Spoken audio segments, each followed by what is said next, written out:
সবার প্রথমে এই ভিডিও দেখো, তারপরে ফানি কমেন্ট গুলো পড়বো। আমার কোনো কিছু ভালো লাগে না, আমার সবসময় ভালো লাগে আমার বউয়ের জন্য। ঠিক আছে, আর এই জুতোটা দেখো তুমি, দাম কিরম হবে, বহুত দাম হবে মনে হচ্ছে। হ্যাঁ, 1 লাখ বলছে না, আমার হৃৎপিণ্ডটা খুলে গেছে।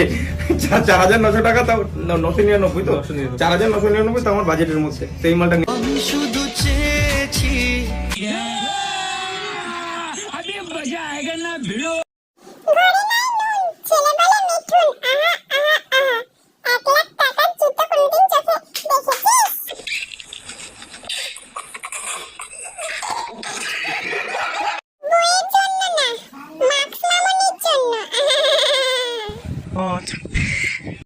বলতে বাধ্য হলাম, তোমার বউ হোক বা প্রেমিকা, তার পায়ে মানাবে না।